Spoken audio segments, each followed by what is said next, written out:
தேவனுடைய நாமம் மகிமைப்படுவதாக. இன்றைக்கு நாம் ஒரு பொதுவான விஷயத்தை பார்க்க போகிறோம். அது என்னன்னா ஐஸ்வர்யம், அதாவது பணம் சம்பாதித்தல். நம்ம எப்படியாவது பணக்காரன் ஆயிடணும்னு முடிவு பண்ணுறோம். ஆனால் பணக்காரன் ஆனால் என்ன தொந்தரவு இருக்குது தெரியுமா? அது என்னன்னா தேவனுடைய ராஜ்யத்துக்கு செல்வதற்கு அதுவே தடையாக இருக்கும். மத்தேயு 19:16 படித்து பார்த்தீங்கன்னா அந்த போதனையில் சொல்லியிருப்பார்.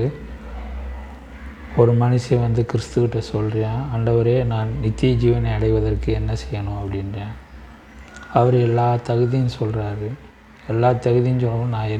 நான் சிறு வயது முதல் எல்லாமே சிறு வயது முதல் நான் அதே மாதிரி தான் இருக்கிறேன். நான் பூரண சர்க்குணனாக இருக்கிறதுக்கு என்ன செய்யணும் அப்படின்னு கேட்குறேன். அவன் அப்போ உங்கள்கிட்ட இருக்கிற எல்லாத்தையும் விற்று தரித்திரருக்கு கொடு அப்படின்னு சொல்கிறாங்க. அவன் ரொம்ப பெரிய ஐஸ்வர்யனாக இருக்கிறதுனால அவன் மனம் போயிட்டானான். இதுலேருந்து என்ன தெரியுது அப்படின்னா, நாம் சாதாரண ஆள். நம்மக்கிட்ட ஒரு 1000 ரூபா இருக்குன்னா, பூரண சர்க்குணனாக இருக்கிறதுக்கு நீ 1000 ரூபா யாருக்காவது தானம் பண்ணு அப்படின்னா யாருக்காவது சரி போனால் போகுதுன்னு சொல்லி கொடுத்துருவோம். ஆனால் இது என்கிட்ட கோடிக்கணக்கான பணம் இருந்துச்சுன்னு வைங்க, யாருக்குமே கொடுக்குறதுக்கு மனசு வராது.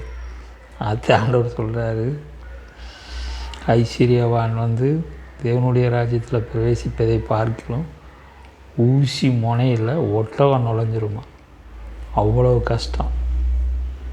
அந்த அளவுக்கு நாம் எவ்வளவோ பரவாயில்ல, நம்மக்கிட்ட ஐஸ்வர்யம் இல்லை. மேல் அடுத்த வசனத்தில் பார்க்கலாம். நன்றி.